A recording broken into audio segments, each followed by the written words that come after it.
they're most likely to turn to that strategy at a time of upset. So again, we teach these calming strategies when we are calm, when we are not upset, because if I turn to a child, my 10-year-old, my youngest daughter is a great example of this. If I turn to her at a time and tell her to breathe whenever she is upset, but she doesn't own that breathing strategy, it just makes it worse. It just pushes her further into brainstem, and then things don't go as smoothly as you want, right? So we teach these different calming strategies, deep breathing. We also stretching. Deep stretching also can help release that chemical compound in the brain that says, oh, stress, stress, stress, right? So stretching, we do a lot of kid yoga. We talk about the importance of holding those stretches. That mountain pose that's just lazy and kind of simple like this does not give me the same benefit to release those toxins that I need to help myself calm. So we work on identifying those emotions. We work on the different calming strategies, and our classrooms often have, well, all of our classrooms have something called a safe place, a safe spot. So as children feel that they are upset or they are triggered, they can go over to a place in the classroom that is reserved for them to go through the steps of self-regulation to help them reacclimate back into the learning environment. So they go over and identify, I'm upset, this is what I feel, this is how I am going to choose to calm, whether it's breathing, whether it's stretching. And then they take some time with I choose. I choose is a basket of some sort that puts fidgets. I know fidgets are huge right now everywhere with them, but they are fidgets, they are bubbles, they might be pinwheels, because as we breathe in and breathe out to make our pinwheel spin, it might be a coloring book, a notebook, something that's going to continue to push me out of my brainstem up into the higher centers of my brain to be able to have that executive functioning, to return to that learning environment and get back to the academic work that I need to do. So children choose something, and then hopefully within 5 minutes time, we have upshifted our brain and we are back into that learning environment. So we start identifying and working on social emotional intelligence with our youngest students, even starting with our 3 and 4 year olds in our pre-K programs. It's amazing how quickly kids pick up on and latch on to some of the strategies that they realize this helps me feel better when I don't feel great, right? So we begin early on, and we continue these strategies up through elementary and then into middle school. As we look at adolescence, some of those things shift. So as they feel very early childhood with our young children doing the balloon, or some other type of strategy, or using the mirror neuron system, your face is going like this, your body looks like this, it tells me you're feeling angry.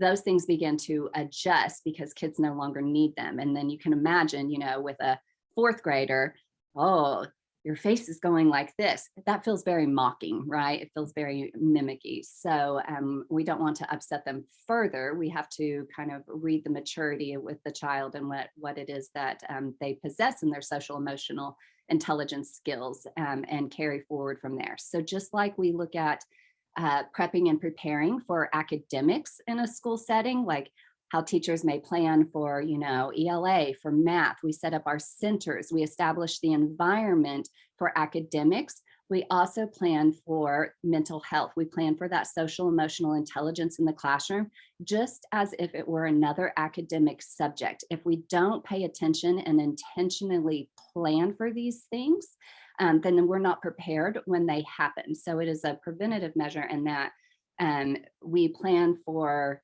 social emotional learning and building mental health capacity, just like we plan for academic learning. It is part of that weekly, what are we doing here? That safe place functions like you might think of a center in a classroom. They're visiting the center. The safe place is a social emotional center that a child can visit to help them regulate and get back on track. So those are some of the things that we currently are in practice of here in Edmond schools with social emotional learning and building mental health from our very littles all the way up as they continue. And hopefully ownership and possession of those skills helps us throughout our lifespan. Does anyone have any questions about any of those things I just shared?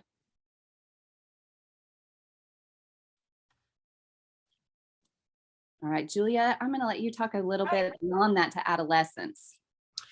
So Elizabeth brings up so many good points that we were talking before some of you came on the screen, probably about the things we didn't learn when we were in school. And that was related to the diversity and around Native American populations, African American experiences. But when I think back to my school, right, my pre-K, even my collegiate career, most of us didn't get this foundation for social emotional learning. But truly, as adults, if all of us had learned to manage distress in better ways, to communicate our feelings and in a productive and kind of solution solving way, to that emotion regulation piece, right? All that you talked about, we would probably be better as adults. We'd probably have the skills and tools that we need. I've often said I wish those things were taught in early childhood all along.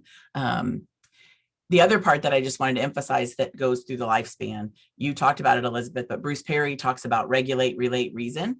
And so when we're dysregulated, that's like the least popular time to have a conversation about how to have better behavior. But if you can get, and I'm talking about us too. So, right, when you are frustrated with a person, whether that's a person that you don't understand or a child or a colleague, if you are dysregulated, everything that comes out of your mouth is probably going to be wrong. But if you can regulate yourself, relate to their experience, then you get to this moment where you can actually reason and come up with a way of being. And I say all that because all of that is just as important in the development of middle school, the adolescent brain, into adulthood as it is in early childhood.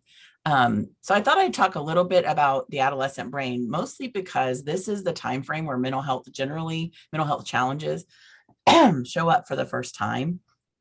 There are, right, it's a bell curve. So there are people who have mental health issues earlier in early childhood all the way through up.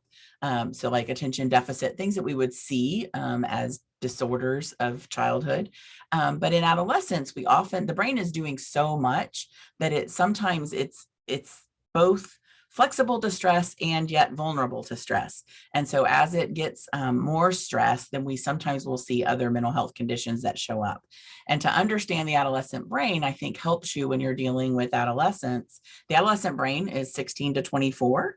So we're not just talking about seventh graders, and we're not talking about, it goes up a minute. And those of you who have raised children up through that age know that over time it grows and things get better as you progress towards 24. But there are a lot of these dysregulated moments. And part of that is because the brain is doing a lot of work. It's going to reach its largest size and learn how to use its size. It's going to be developing those executive function skills that Elizabeth talked about, learning how to control behaviors. It's a period where I talk about on campus, there's an accelerator and no brake. And so what happens is it's driven by impulse, it's driven by reward. And sometimes that's good, right? Sometimes that's perfectionism and wanting to get all A's. And other times that's not good. It's making some choices, driving fast, maybe starting to utilize or lean into using alcohol and drugs. All of those things, when the brain's trying to do its work, are going to challenge its ability to be healthy. And so for us as adults, when we understand that, we can sometimes let our second thought be what comes out of our mouth instead of the first one when these adolescents have some of these kind of wild behaviors. And we all had them. I mean, we all had a brain. The brain's required to think. And if it's not functioning well, you're not going to perform well in any setting. So a few things that the brain's doing during this time. One, it's pruning. And so essentially what that means is it's making space. It's I think about if you know how to defragment your computer, right? When you put a Word document in the computer, it saves it in a bazillion places. And so during adolescence, what it's doing is pulling all of these similar experiences and consolidating them and freeing up brain space. The time when it does all of this is during sleep. So if you think about seventh graders all the way up through young adults and their sleep, we have created a society that is not conducive to this kind of brain development. our teenagers and junior high school kids go to school earlier than the elementary schools. We give them midnight deadlines when that is a time when they probably should be thinking about getting ready to rest. Now their rhythms are a little different. They're kind of wide awake from 11 to 3 a.m.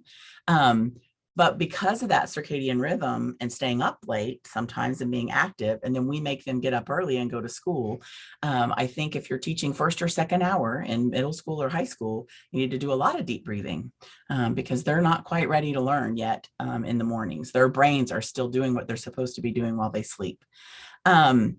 We know that I told you about the rewards. Problem solving, they need time to access stuff. So they have the ability to think, right, and plan, but they need some time. But what I remember a lot as a teenager, and I grew up in a military family. My dad wasn't like a drill sergeant, but he had pretty strong expectations about behaviors, and it required a lot of fast thinking. Well, we sometimes weren't as fast thinkers as my dad would have wanted us to be. And some of that is because we were teenagers who need some time to process. So when we kind of do this drilling of, why did you do that? The real answer is they don't really know why they did that. And so instead of asking some of those questions, to give these opportunities, just like the mirror neurons in young children, being able to kind of step back and give some information about what's happening, or listen and see if you can give them some time to explain what happened. Because then that emotional influence sort of settles down a little bit and the logic starts to show up. And then we can start to do some reasoning and get some better behaviors. This is a time period when their thinking is becoming more adaptable, except it's also easily influenced by their peers. And so when we talk about diversity and inclusion, one of the things that makes me really proud of the upcoming, I have a 19-year-old, there seems to be much more awareness around people who are not like me. And that seeing the other is an experience of adolescence. But when you grow up in a community where it's not very diverse, it's difficult to see the other if you're not exposed to it all of the time. So I think one of the benefits maybe of social media is giving some of that exposure, that there's a world beyond your own community, no matter what your community looks like. The working memory and focus don't really work well during this time. And so then when you add into that sleep kind of problem, if you think about sleep deprivation for you and what that looks like when you're having to recall something, your working memory is pretty poor when you're really sleepy. And so if adolescents aren't getting 7 to 8 hours of what we say consistent quality sleep, going to bed at the same time, waking up at the same time. So like when we talk with college students, we talk about if you're going to go to bed at 2 a.m. every day, then let's see if you can wake up at 8 or 9 in the morning every day, schedule your classes later, which is a benefit of college. You're going to be much more present. Now, again, society's created a backwards system, and I get why we did it during the industrial age, right? We wanted people to get out of school so they could come work. And so some of our children don't have the opportunities to shift their own sleep schedules. But all of that is really important because we need these executive functions as we get to this space. A few other pieces, we talked about understanding the reason behind the behaviors, being able to listen, allowing some of that autonomy. When we squash all these developmental needs, that's when we start to see other challenges, right? When you take a young child in early childhood and squash their ability to explore, well, they're going to start acting out because they're wired to explore, right? So if you take a 2-year-old and tie them down to a chair for 8 hours, they're going to throw fits because they're wired to crawl and explore. Same thing with adolescents. If we can shift, and kind of in my mind with teenagers, I just say a lot that this developmental period is much like a tantrum was. I had a lot of patience for 2-year-old tantrums, and most of us do, because we can look and go, oh, they're just 2. So with this age group, oh, they have this emerging brain. It's not quite working yet. I'm going to be the grown up here, and take a breath. The reason some of this is important right now, this time, COVID isn't what caused it. COVID to me was the gasoline onto a fire that already existed. We are already scarce in mental health resources. And then when COVID happened, all of these other things happened.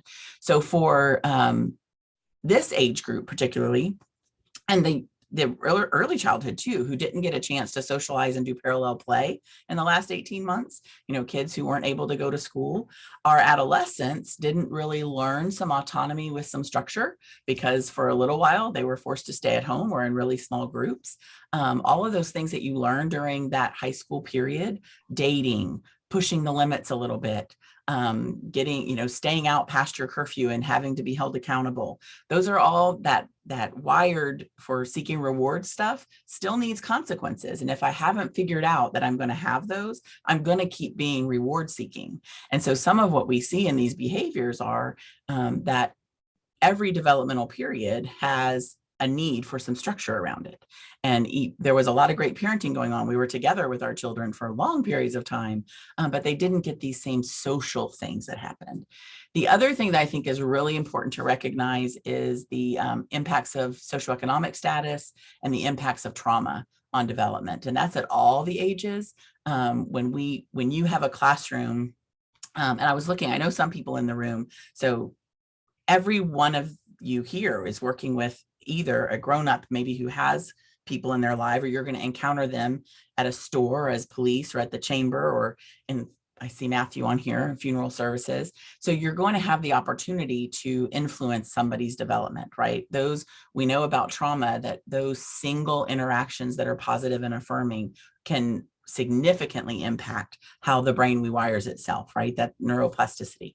So if you know about development, then you can impact positive mental health. But when you don't, you see things as misbehavior. And you see these things, teenagers on skateboards trespassing, you see it as trespassing instead of, they're kind of expressing something that they love to do. They've got an accelerator and no brakes, so they didn't even read the no trespassing sign. What would happen if I told them where skateboarding was allowed? And what would happen if I invited them to go use that skate park? Well, now they might have a positive relationship with that school administrator or that business person on the sidewalk. It shifts the way that their brain then works and how we build relationships with adolescents. So I think that's really important. The other part that is, I'd be remiss if I didn't mention, was suicidality. This is an age where in Oklahoma as a whole, we are higher than the national average. And some of that, it's not because Oklahoma is bad, it's because how Oklahoma has chosen to put their resources into prevention. And so we just don't have a lot of prevention dollars. Same thing with early childhood. We don't have enough prevention dollars. If we could put all this stuff in 0 to 5, we wouldn't be having these conversations, I don't think. But to make sure that we recognize those signs and symptoms, if you see a person who seems like they're in distress, just to be able to ask them. I know at UCO, we offer mental health first aid. It's something that's offered throughout the community. It's a really great tool. It's 1 full day or 2 half days, but mental health first aid is a really great tool for a lay person to get all that you need around mental health, to get some skills for addressing kind of those symptoms that you might see in a community, and really changes a little bit the way that you're viewing what mental health looks like. Because a lot of us, when we talk about mental health, we think about the person who's homeless and has schizophrenia sitting on the bus at the bus stop. But really, mental health is about all of us. We all have a brain. We're all walking around with a brain that is sometimes challenged in its relatability to others and its ability to manage emotions. And so what mental health first aid does is really normalizes that we're all in this together, right? That we all have the capacity to be good people and to affirm someone and to help them grow in their own mental health. I can actually send you a flyer. I think I see Carly on here too. Carly could tell you how to access hours at UCO. But on the Mental Health First Aid, their main website, you can go and find Oklahoma trainers.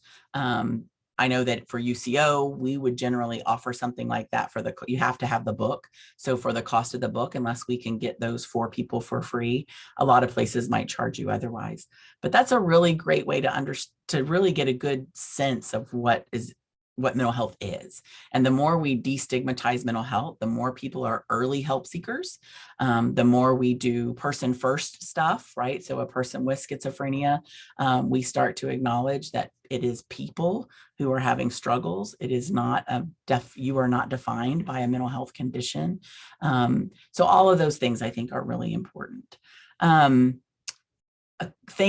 Tips that you had, I don't have cute little in college, if I held up a cute little "how are you feeling" thing, they'd probably run away.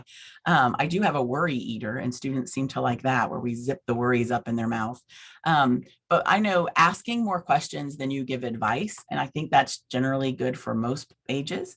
Being able to say, what would you imagine my advice would be in this moment? Or I wonder what would happen if you tried something else. Or it seems like you're struggling with that relationship, right? If we're just kind of, instead of the reaffirming the body language, which you can still do, but helping develop those executive functions and getting them to think about their thinking, I think is really important. My favorite way of responding is with nothing at all, just to sort of nod or go, I know that with teens and my own teens, that creates a space where they'll keep going. And so that has been helpful to me. So that's sort of what I was thinking about in terms of adolescence. We can keep talking about kind of the human condition and what's going on behind all of our behaviors right now, and our mental health.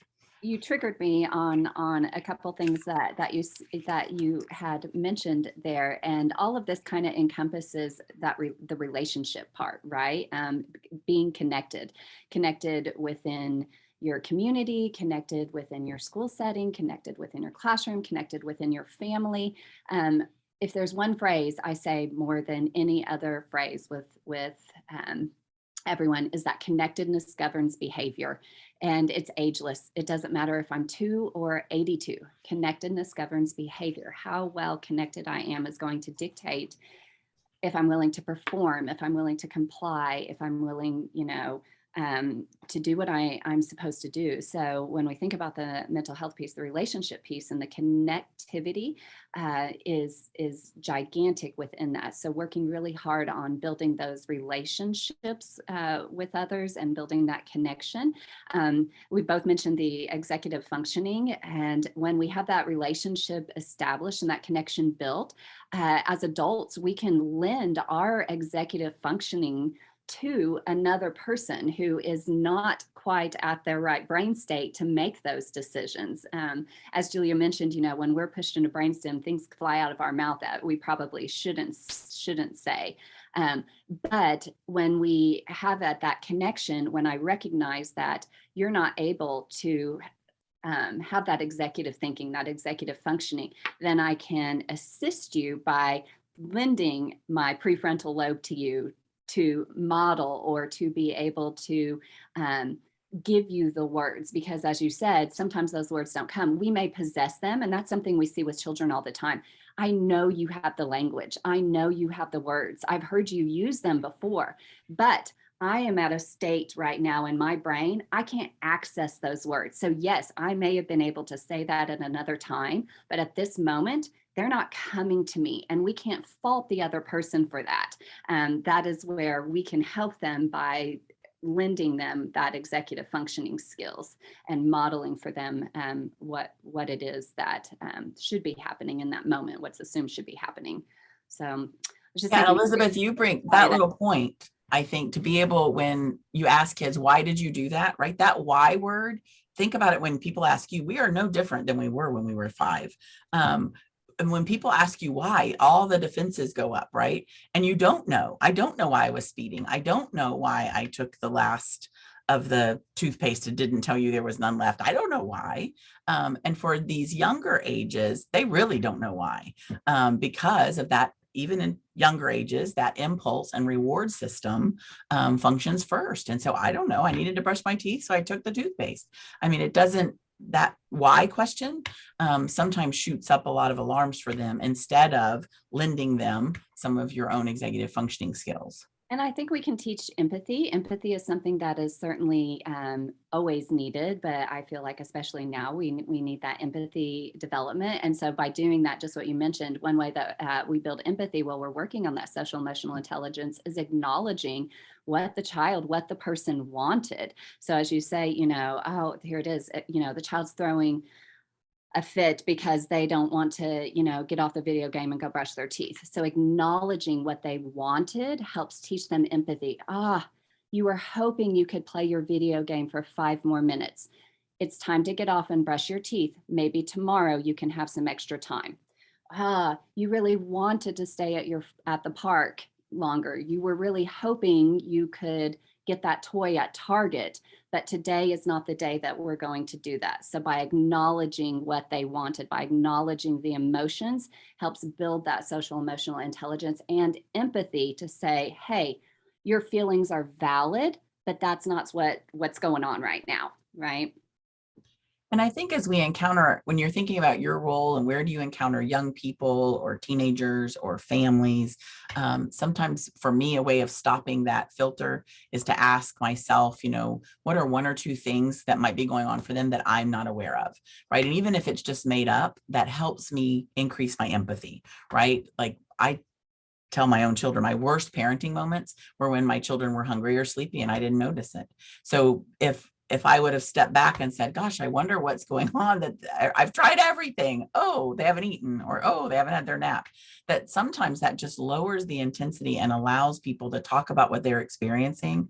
Think about how, when you're on airplanes or and some of you are working in settings where, like I'm looking at JD Younger and Matthew Boydston, that in settings where the emotional acuity is already very high. And so when emotional acuity is really high, how do you bring that down a few notches to recognize where mental health is entering in different kinds of intense ways? And that can happen over a utility bill. A lot of young people who turn into adults have learned that one coping strategy is continuing to use my impulses instead of my executive functions, because if I raise the emotional bar high enough, people will listen to me and give me what I want.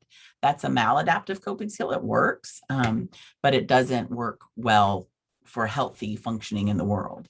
And so we have these opportunities when we encounter people to kind of, even in the utility line, to be able to say, gosh, you really seem mad that the bill's so high, right? That turns things down a notch. You just heard them and saw them and really treated them like a person instead of just an angry someone who walked in to pay their bill.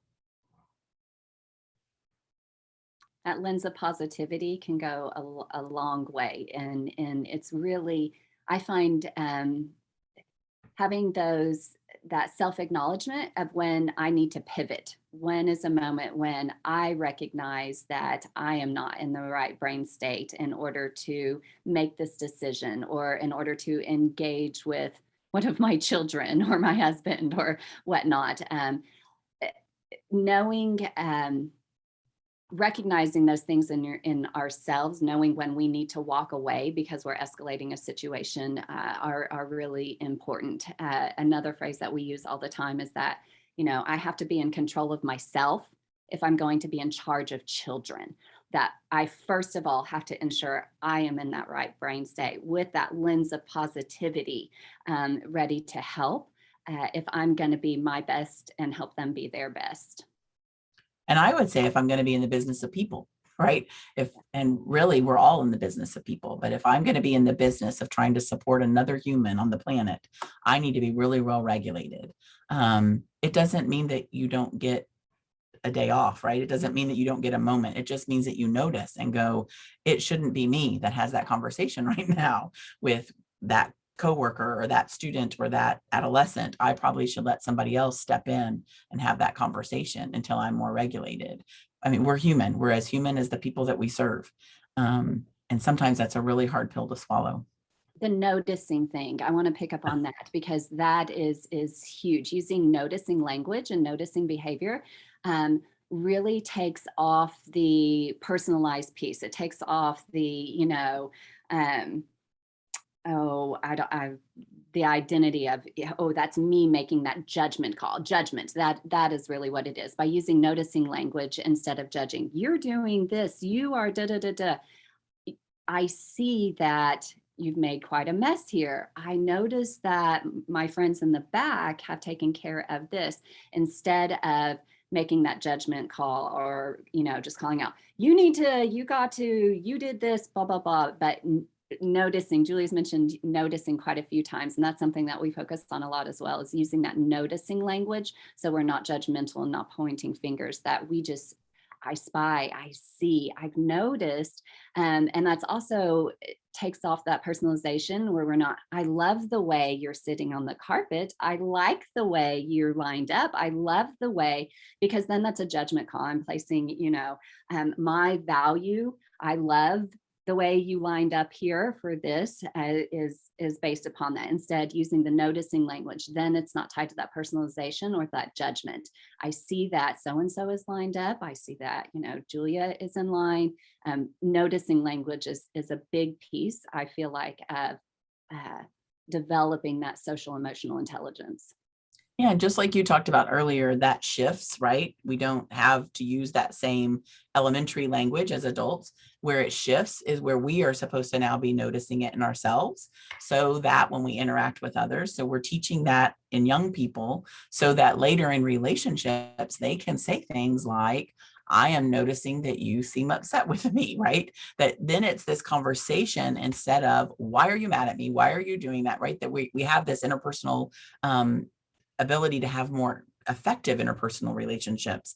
And so we build those building blocks, we put those in place in these 0 to 8-ish, and then they start to shift where these are starting to use their skills. And where we go awry as adults is we then sometimes expect everyone else to be adultified. We forget to use those developmental pieces when we're talking to people not at our stage of development. And so that's one of the challenges I think adults have, is to be able to step back and go, oh yeah, they are 12. That is a behavior of a 12-year-old. What is my job as an adult to help this 12-year-old understand their behavior?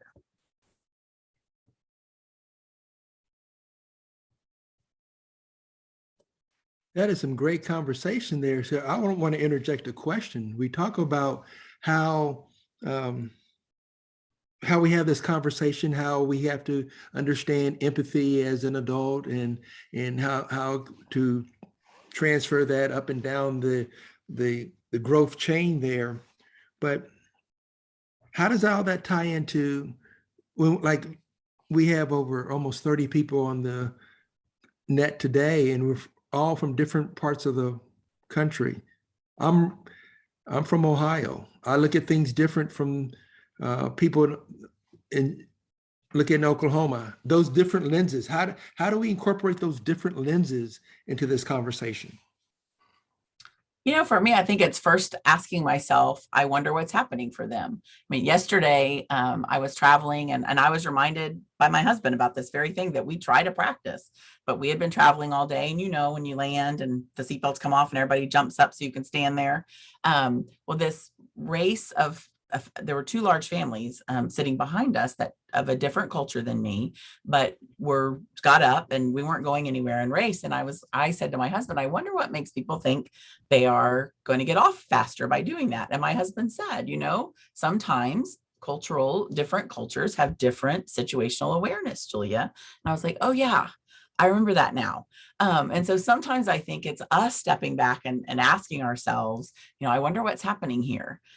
Because development is the same across the world. How people grow at the different ages and stages is the same. You can plop a 2-year-old down in any place in the world and they need the same things, right?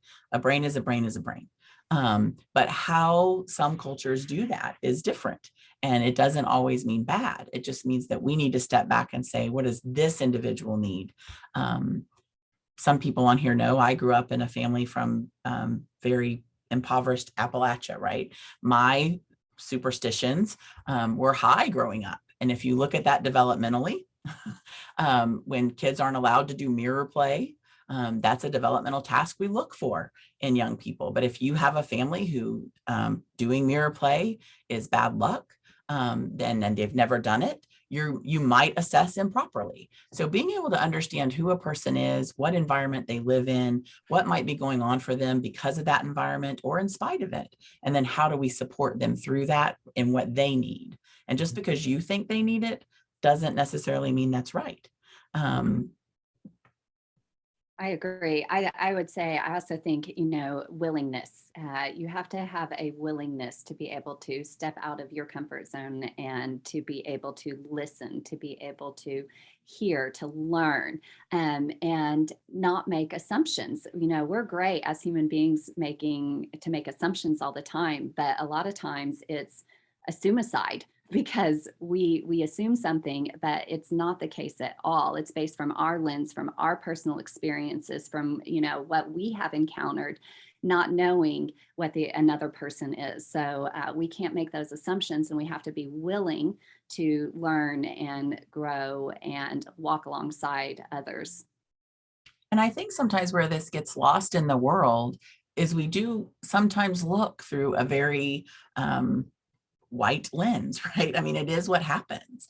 And so, like, if you are in a classroom or if you are in a space where somebody, it doesn't seem like they're fully included, to check yourself and ask about how inclusive have I been? Have I gone around? Has every child had a chance to ask a question? Have I greeted every person in my space right now? Or am I really focused on the people who are more like me, which is what we do. If I walk into a room and a million people well, you wouldn't walk into that room. But if there was a room and half the people had signs up that said, I'm a military spouse, I am naturally going to gravitate to that space because those are my people. Those are people who understand me and get me, right? And we all do that. If you watch yourself when you walk into a room, if you're an executive, you lean towards the people who you think are more executive-like. If you are a person who's early childhood, you often lean over to where the children are sitting. I mean, it's just what happens. And that noticing that if you start paying attention to your own behaviors in the world, and you will start seeing where you have included and excluded populations of people and how you can shift your behavior to ensure that you're promoting connection and inclusion. Oh, I love that conversation. And because I've seen in my short time on earth that people don't want to, they're uncomfortable interfacing with other people. And I don't understand, as I've gotten older, I don't understand why. But one of the techniques I use, especially when I go out now, is I use food to promote that conversation. Everyone will talk around food. And I've used that to find out more about people.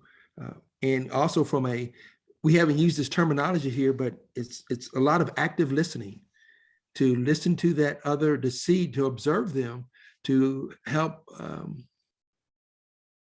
understand who they are. Very good. So what can a business do? I mean, we have business people on here. They are parents, grandparents, child care providers, maybe even adult care providers. What would you recommend to them when they look at themselves in the mirror every morning to say, hey, maybe this is something you need to focus on, or maybe this is something you need to become aware of to help you be more prepared to interface with others in the community? The first thing I would say, and in my past life before higher ed was in early childhood, and I know that really affirming policies that support families in whatever way you can is helps develop strong families and strong people. And sometimes I think we think we have to do it this way as a business, but generally when you set the outcomes and the expectations, then your people will follow. And like my own experience when my youngest was little, my husband was actually being deployed, and the agency said, if you'd like to bring her to work, we think we can make it work for 6 months. I wasn't in a front-facing position, so that was easy, but it wasn't something they'd ever done before. But I can tell you, it kept me less stressed. I was the COO of a large nonprofit. It kept me kind of rooted and grounded. I didn't feel like I was dividing my allegiances between my family and my employer. So I would think that the very first thing is looking at your own internal policies and trying to see, and I get it, sometimes we can't make adjustments, right? If the door needs to be open at 8 and that happens to be a person with young children, we might have to have conversations about how we're going to make that happen. But I'm talking about those overall policies that really support the well-being of people and families. What do those look like? And have you received input from your workforce around what might make their lives easier and better. I think those things really help. Absolutely. I would echo that. One thing that businesses can do that I think that is a missed opportunity oftentimes is to collaborate more with different entities that offer child care service to show that those family friendly values are, supported here, and that we think those are important as well. So being able to be out in the community, knowing what childcare is available. Childcare is a huge issue for the labor force, for our workforce, right? Across the nation, not just Oklahoma. But there's oftentimes missed opportunity between collaboration between different entities within the community. So as a business owner, knowing what child care facilities are located within my proximity, who has availability, what Mother's Day out, what church services or whatnot that can be helpful to my family, can go a long way in saying, we support those values and that family entity and that family friendly workplace. So that's one thing. It's interesting. We were just talking about this in my doctoral class last week, about missed opportunities in the community for more collaboration for childcare.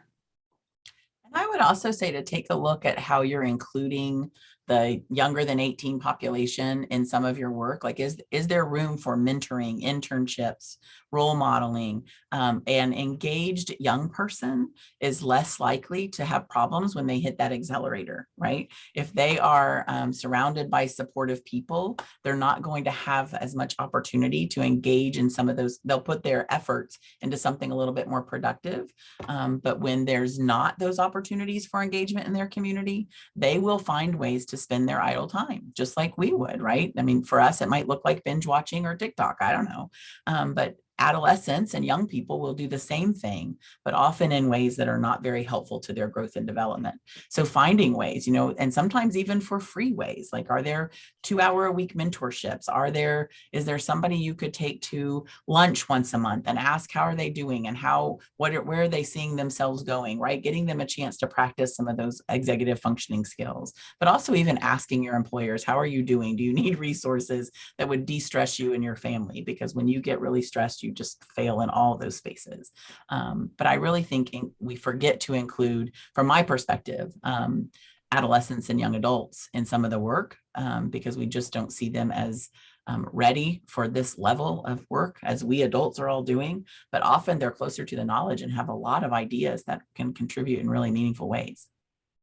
I go back to that statement of connectedness governs behavior, really knowing our people, knowing what they need, what their family makeup is, what their struggles are, what their successes are, is going to impact that productivity, the outcome, all the things from that. And I also think that the pandemic has, taught us that we can be much more flexible in our work environments and even more productive than what we had known in the past. And so I think being aware of some of the things that have shifted over the past, couple years, pandemic wise, what are those things that are beneficial to us that we didn't recognize if this hadn't happened? So I think always examining those policies and procedures to see what works for everybody, and using that noticing. You can find out a lot by noticing and asking, active listening. And even asking, I know that at one other place I worked, there was a person who wanted a lot of flexibility, but unfortunately was in a non-exempt role. And so it was hourly. I didn't have much control over how much we could flex out a lot of things. But to be able to say, what is your goal? How can I help you get there? Right? That sometimes there might be an opportunity right here that would get you right where you want to be. But you don't know how to access maybe the education that you need or the certificate that you need. And to be able to have those conversations with families who might feel stuck, boost our economic system, but it also boosts that connection to our community as well.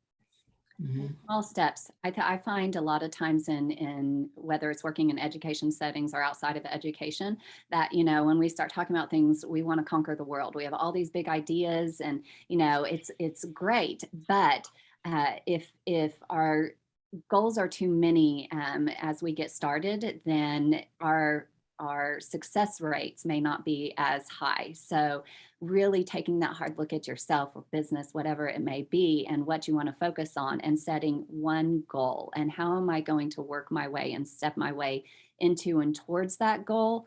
And then as I am approaching, or I feel like I've accomplished or I've made it, begin layering in some of those other goals, just not trying to tackle everything at once. So I'm also hearing that it's not too late to keep learning, that we can keep evolving as a community, and there's still a lot of work to be done. One of the things that I've also noticed is that we talk about this responsibility that we want to give people, so that right, we have to, as the leaders or the business owner, or that parent, or that we're going to have to look at ways to give that responsibility to someone else and let them learn, let them fail, but have your hand down there to reach and pull them up to help them train, because they are our future. There are future healthcare providers, there are future teachers, there are future law enforcement, et cetera, et cetera. But if we don't share in their development, then we can't go forward. And that's one of the things that COVID, this era of COVID that I've seen, is that some people were forced to say, okay, I'm going to have to give you this responsibility now. And to me, we should always been given that responsibility, so those people learn how, as they come up the chain, and they can have some ownership in the process. And I would add into that, Daryl, that I think that checking your biases as you do that handing off, sometimes we get entrenched into one idea and we will consult all the wrong people. I said wrong, but I'm not going to call my maybe it is at my hairdresser, but giving me parenting advice about child development. I probably want to turn and lean in to my experts in my school system around child development. And is this normal, or does this need attention? But really looking to we have a community of experts, and leaning into those so that you're getting good research-based, science-backed information on how to help your children thrive, on how to help each other thrive. Because in mental health, there's often a bias about how we should support people struggling with mental health needs. So I have a question. I looked at Merriam-Webster the other day. They just threw in 5,000 new words and all this. How do we redefine mental health? Because there is that stigmatism with it. When you say mental health, that you think it's all like that person who's distraught, down and out and all that. And it's not. It's me, Daryl Davis. So how do we redefine the perception when we say mental health? I think that starts with, some of the shifts that we have going on now. And, just like anything at time, we're going to need some time. But with what we're doing now with including social emotional intelligence and learning from the earliest ages, within our school systems, and making that a priority, as these children continue to grow and continue to hone those skills, I think that's where we will start seeing some of that stigmatism begin to dissolve, because it's not something that's just hopefully, when an event occurs, or someone's, having a bad day or whatever it may be, that it's a mental health issue.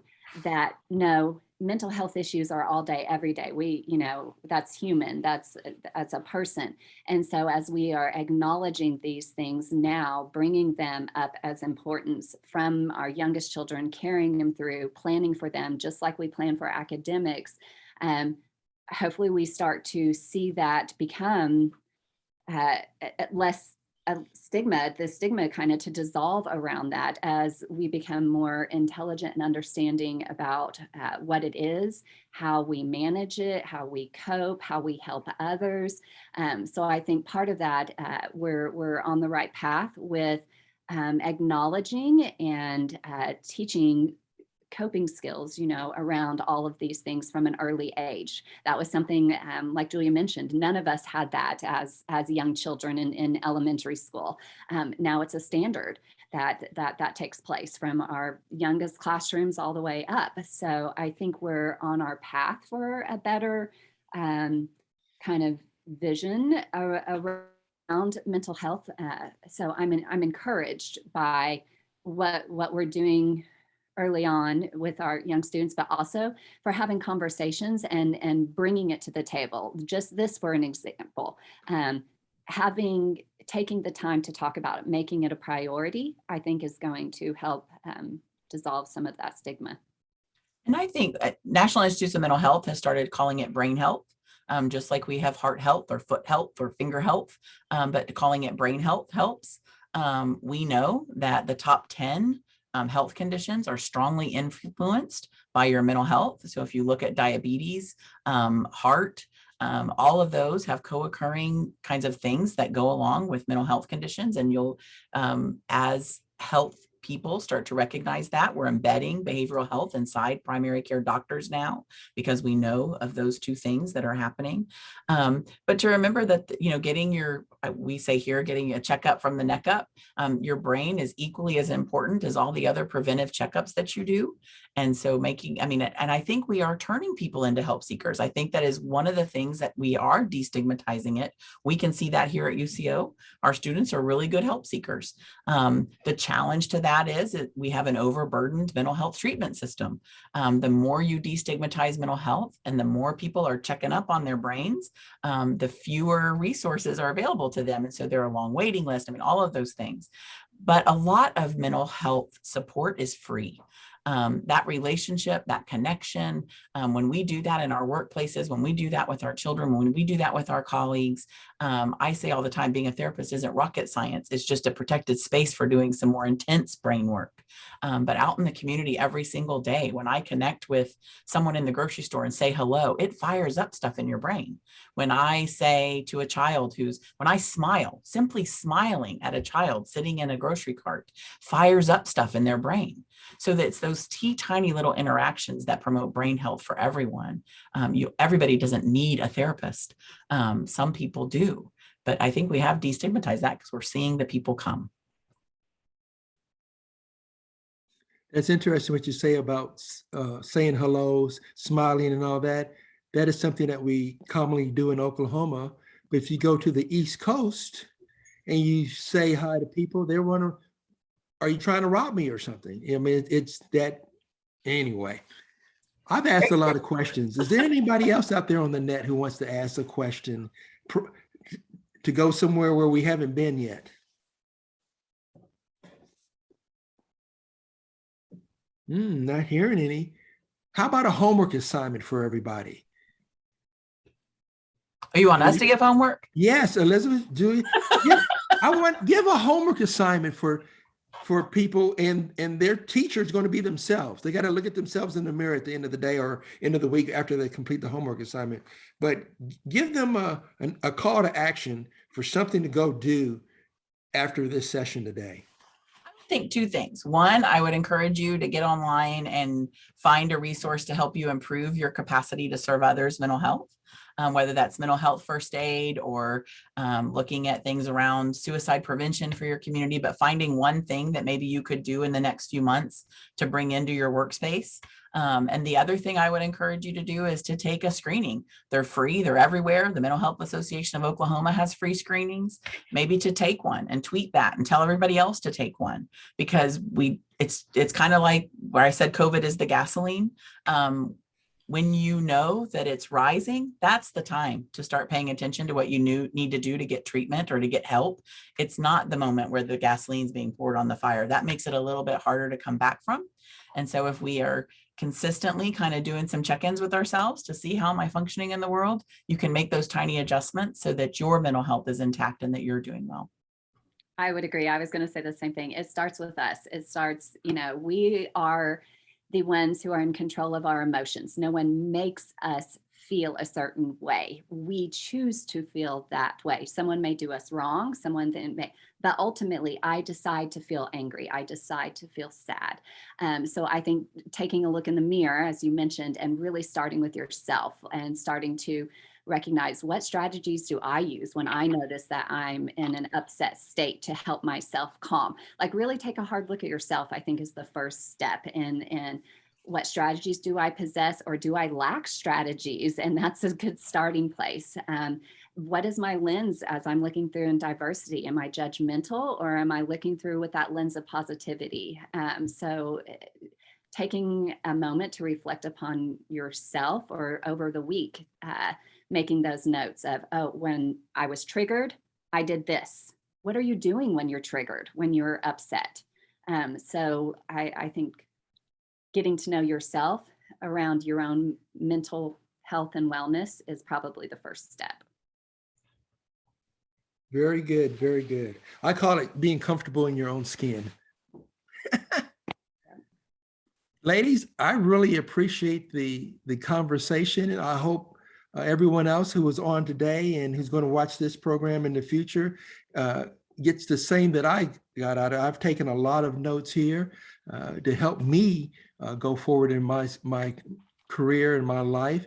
And we thank you all for being here today, sharing your knowledge, sharing your wealth of information as we to help our community be a better community, not only today, but tomorrow. Thank you very much. Sherry, I'm going to turn it back over to you. Thank you, sir.